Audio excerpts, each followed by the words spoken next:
Adani Wilmer की अगर आज बात की जाए तो आज इन्होंने ना फाइनली अपना क्वार्टरली रिजल्ट जारी कर दिया है। 31 जनवरी 2024 के दिन इन्होंने अपना रिजल्ट घोषित किया है, अनाउंसमेंट किया है। तो हम देखने वाले हैं इनका क्वार्टरली रिजल्ट इस बार का कैसा रहा, क्योंकि हम जानते हैं कि बहुत दिन से ही कि इनका जो पिछले क्वार्टरली रिजल्ट है सितंबर का, उसके पिछले क्वार्टरली रिजल्ट है उतना अच्छा हमें देखने को नहीं मिल रहा था। तो कि जिसके कारण ये एक ख़राब शेयर के हिसाब से चलता हुआ हमें दिख रहा था। तो ये एक कारण था जिसके कारण अडानी विल्मर अभी तक अपने एक रेंज में फंसा हुआ है, 400 के रेंज के आसपास ये फंसा हुआ दिख रहा है। अगर आप देखोगे तो हमने आपके सामने क्वार्टर रिजल्ट रख दिया है। यहाँ देखोगे तो consolidate financial result for the quarter and 9 month ended December 31 2023। मतलब हम कह सकते हैं कि ये हमारा रिजल्ट है। और यहाँ पे अगर आप देखोगे तो इन इन करोड़ में हमें दिख रहा है। ठीक है, तो ये हमारा इन करोड़ में है। मतलब जितने भी नंबर दिए हैं सारे हमारे करोड़ में होंगे। चलिए हम बात करते हैं पहले अपना क्वार्टर रिजल्ट हमारे टोटल इनकम के। इस बार का है इनका इनकम कितना हुआ। ठीक है, क्योंकि देखोगे टोटल इनकम अगर हम यहाँ बात करेंगे तो ये 3 डाटा ही हमें देखना है। क्योंकि दिसंबर 31 को हम जो देख रहे हैं लगभग 15,515 के आसपास हमें देखने को मिल रहा है, जो कि इस बार घट गया है। इनका टोटल इनकम टोटल हमें 12,887 करोड़ के आसपास देखने को मिल रहा है। मतलब इस बार 3,000 के आसपास हमें गिरा हुआ दिखा है टोटल इनकम। मतलब इस बार इनके इनकम में गिरावट देखने को मिल रही है, जो कि 30 सितंबर को हमारे 12,331 करोड़ के आसपास था। तो इस बार सितंबर 30 के हिसाब से अगर देखें तो इसमें थोड़ी सी हमें अच्छी देखने को मिली, लेकिन अगर हम ईयरली बेसिस पे देखें ना तो हमें ख़राब देखने को मिल रही है। तो ये हम कह सकते हैं कि ये एक ख़राब हमें रिजल्ट देखने को मिला। अगर इस बार का हम इनका टोटल एक्सपेंस भी देखें, टोटल एक्सपेंस अगर देखें तो लगभग हमें ये डाटा बस 3 देखना ही है। तो अगर यहाँ देखोगे टोटल एक्सपेंस का, तो जो टोटल एक्सपेंस हुआ है इनका पिछले बार का वो 15,175 के आसपास था। मतलब ये जो एक्सपेंस जो खर्च कर रही थी कंपनी लगभग 15,000 करोड़ के आसपास कर रही थी, जो कि इस बार घट के 12,606 करोड़ के आसपास हो गया। तो ये एक अपने आप में अच्छी खबर है कि इनका जो एक्सपेंस है जो खर्चा है वो घट गया है इस बार। और क्योंकि सितंबर 2023 में 12,439 करोड़ के आसपास था, तो सितंबर के हिसाब से इसमें थोड़ा सा बढ़ता हुआ दिखा है, लेकिन इतना मिनिमल है।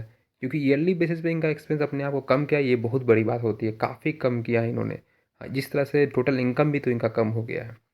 ठीक है, ये एक अच्छी न्यूज़ है। जो कि हमें टोटल इनकम में देखा वो एक बैड न्यूज़ था हमारे जितने भी इन्वेस्टर थे उसके लिए। अगर हम और भी डाटा के बारे में बात करें तो देखोगे यहाँ पे प्रॉफिट और loss before share of profit from, इसके बारे में अगर हम डायरेक्ट बात करें profit loss for the period year, यानी ये हमें बात देखना। देखिए इसकी अगर देखें तो लगभग हमें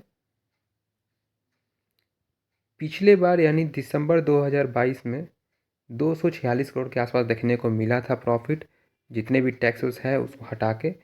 इस बार जो हमें देखने को मिल रहा है 200 करोड़ के आसपास, जो कि हमें इसमें गिरावट देखने को मिल रही है। जाहिर सी बात है जब अगर टोटल इनकम में हमें गिरावट देखने को मिला है तो जाहिर सी बात है सारे चीज़ में गिरावट देखने को मिलेगी। तो ये भी एक बैड न्यूज़ है ईयरली बेसिस पे। लेकिन अगर हम सितंबर के हिसाब से चलें तो इस बार इन्हें अच्छा प्रॉफिट हुआ है 200 करोड़ का, जो कि सितंबर 2023 में 130 करोड़ के आसपास हमें देखने को मिल रहा है। तो इस बार हम कह सकते हैं कि पिछले क्वार्टरली के हिसाब से तो अच्छा रिजल्ट देखने को मिल रहा है। तो ये हम कह सकते हैं कि उन इन्वेस्टरों के लिए खुशी की बात है जो बहुत दिन से सोच रहे कि ये बढ़ेगा नहीं, हो सकता है कि यहाँ से बढ़ेगा। तो ये सारी पहले हम देख लेते हैं क्वार्टरली रिजल्ट की कैसा रहा। उसके बाद मैं आपको बताऊंगा कि इसका जो टोटल परफॉर्मेंस रहेगा आगे के 2 से 3 महीने के अंदर कैसा रहेगा। चलिए दोस्तों, हमने बात कर लिया इसके प्रॉफिट के बारे में। अब हम बात करते हैं इसके टोटल कॉम्प्रिहेंसिव लॉस और इनकम फॉर द पीरियड। लगभग ये भी आपका सेम ही होता है जिस तरह हमने प्रॉफिट की बात की। लगभग इसमें कोई ज़्यादा डिफरेंस नहीं देखने को मिल रहा है। अब जो इनका हमें देखना है वो है अर्निंग पर शेयर, यानी 14 नंबर कॉलम। ये देखना है हमें कि कितना इस बार इनका अर्निंग पर शेयर से कमाई हो रहा है। जो कि अगर आप देखोगे हमें बस ये 3 पॉइंट देखना है। तो जो कि दिसंबर 2022 में हमें देखने को मिल रहा था 1.89 के आसपास, जो कि इस बार हमें घटता हुआ दिखा है पर शेयर 1.55 करोड़, सॉरी 1.55 रुपीज़ के करोड़ के आसपास हमें पर अर्निंग शेयर हमें कमाई देखने को मिला है। मतलब हम कह सकते हैं कि ईयरली बेसिस पे अपना ये कम हमें होता हुआ दिख रहा है। लेकिन अगर हम बात करें क्वार्टरली के हिसाब से यानी सितंबर के हिसाब से, तो इस बार अगर आप देखोगे तो पिछले बार हमें 1.01 के आसपास देखने को मिल रहा था अर्निंग पर शेयर पे सितंबर में, और इस बार अगर देखोगे तो 1.55 के आसपास हमें देखने को मिल रहा है। तो मतलब हमें सितंबर अगर क्वार्टरली के हिसाब से देखें तो इसमें अच्छा हमें देखने को मिल रहा है। तो ये हम एक कह सकते हैं कि अर्निंग पर शेयर अच्छा है, लेकिन अगर ईयरली बेसिस पे देखें तो ये एक ख़राब हमें देखने को मिल रहा है। तो इसका पूरा निचोड़ क्या निकलता है? आपको क्या लगता है कि इसमें अब क्या हो सकता है? देखिए, हमने आपको दिसंबर का भी दिखाया ईयरली बेसिस पे और क्वार्टरली बेसिस पे।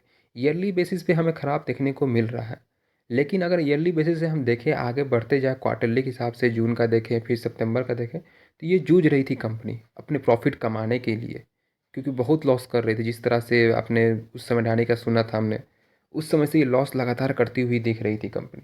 लेकिन अब जाके कंपनी प्रॉफिट में आई है क्वार्टरली बेसिस पे। तो ये अपने आप में एक अच्छा न्यूज़ है, क्योंकि इनका इस बार का एक्सपेंस भी कम हो गया है पिछले क्वार्टरली के रिजल्ट में। इस बार इनका इनकम भी बढ़ गया है, प्रॉफिट भी बढ़ गया है पिछले क्वार्टरली के बेसिस पे यानी सितंबर के बेसिस पे। और हम सबसे अच्छी बात इनका अर्निंग पर शेयर पिछले क्वार्टरली के बेसिस के हिसाब से इस बार इनका बढ़ चुका है। तो हम देखेंगे तो क्वार्टरली के हिसाब से हमें अच्छा रिजल्ट देखने को मिल रहा है।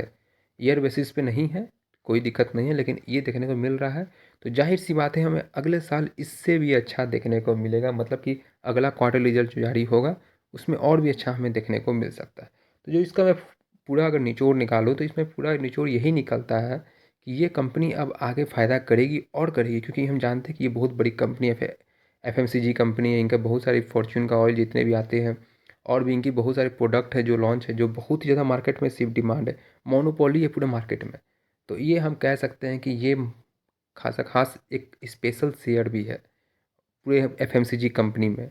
हम रिलायंस को अलग कर दे, बहुतों को अलग कर दे कि अडानी मिलवायर की एक अपनी पहचान है जो ये कर रही है। तो फिलहाल हमें अभी जो हिंडनबर्ग के रिपोर्ट के कारण जो इसमें गिरावट देखने को मिली, अब वो क्लियर होने के बाद अब ये देखना शेयर ऊपर जाएगा। तो मैं कहूँगा तो लॉन्ग टर्म के लिए एक नंबर की शेयर है, मतलब ये शेयर अच्छा खासा हमें 600-700 के आसपास देखने को मिल सकता है। तो इस शेयर में आप इन्वेस्ट कर सकते हैं अगर आप अपने से ध्यान दें, इसे वॉच लिस्ट पे रखें, इसको देखते रहें और इसकी पूरी न्यूज़ डाटा सब पढ़ें, तब आप अपना इन्वेस्ट करना करें। तो मैं कहूँगा कि आप इसमें इन्वेस्ट कर सकते हैं। तो आप अपने पहले जो भी है डाटा है अपना फाइनेंशियल एडवाइजर से भी सलाह ज़रूर ले लें।